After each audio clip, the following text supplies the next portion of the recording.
Hamas के खिलाफ जंग के बीच इजराइल को डर है कि इंटरनेशनल क्रिमिनल कोर्ट आईसीसी प्रधानमंत्री बेंजामिन नेतन्याहू के खिलाफ अरेस्ट वारंट जारी कर सकता है।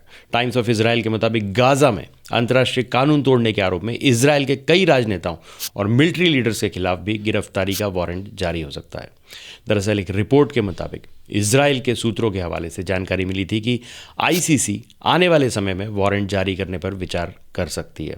इसके बाद नेतन्याहू के ऑफिस में कई एक्सपर्ट्स ने इस मुद्दे पर इमरजेंसी मीटिंग भी की थी। इस दौरान वारंट को टालने के तरीकों पर चर्चा हुई थी। इजराइल के विदेश मंत्रालय के मुताबिक इस बैठक में विदेश मंत्री काटज, जस्टिस मिनिस्टर यारेव लेविन और स्ट्रैटेजिक अफेयर्स मिनिस्टर रॉन डेरमिट शामिल हुए थे। मीटिंग में इस बात पर सहमति बनी थी कि इजराइल अरेस्ट वारंट टालने के लिए आईसीसी और दूसरे डिप्लोमेटिक अधिकारियों से संपर्क करेगा। इसके अलावा पीएम नेतन्याहू ने ब्रिटेन और जर्मनी के विदेश मंत्रियों से इस मामले में मदद मांगी थी। टाइम्स ऑफ इजराइल के मुताबिक नेतन्याहू के मंत्रियों को डर है कि गाजा में मानवीय संकट को देखते हुए यह वारंट जारी हो सकता है। इससे पहले फरवरी में हमास की कैद से रिहा हुए कुछ इजरायलियों ने आईसीसी में हमास के वॉर क्राइम को लेकर शिकायत की थी। उन्होंने हमास पर किडनैपिंग, टॉर्चर और शारीरिक हिंसा का आरोप लगाया था। इंटरनेशनल क्रिमिनल कोर्ट के चीफ प्रोसिक्यूटर करीम खान पिछले साल दिसंबर में इजराइल के दौरे पर आएंगे। इस दौरान वे उन क्षेत्रों में जाएंगे जहां हमास ने हमला किया। दौरे के आखिर में करीम खान ने कहा कि इजराइल में हमास की क्रूरता के सबूत मौजूद है। अब हमास के खिलाफ कार्रवाई शुरू करना उनका कर्तव्य है। 1 जुलाई 2022 को इंटरनेशनल क्रिमिनल कोर्ट यानी आईसीसी की शुरुआत हुई थी। यह संस्था दुनिया भर में होने वाले वॉर क्राइम, नरसंहार और मानवता के खिलाफ अपराधों की जांच करती है।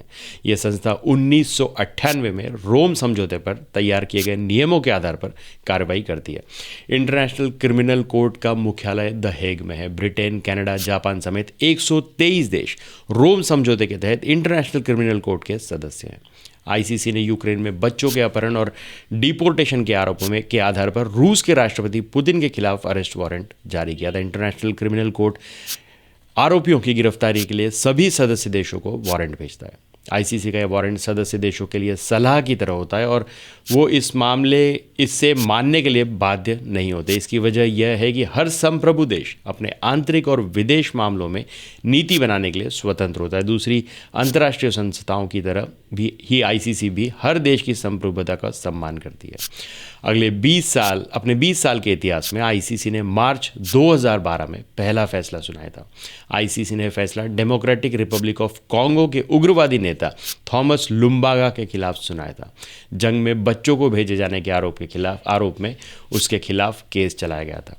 इस आरोप में उसे 14 साल के लिए जेल की सजा सुनाई गई थी। तो आज के लिए बस इतना ही। तब तक के लिए हंसते रहें, मुस्कुराते रहें, स्वस्थ रहें, व्यस्त रहें और मस्त रहें। और जी हाँ, चैनल को भी ज़रूर सब्सक्राइब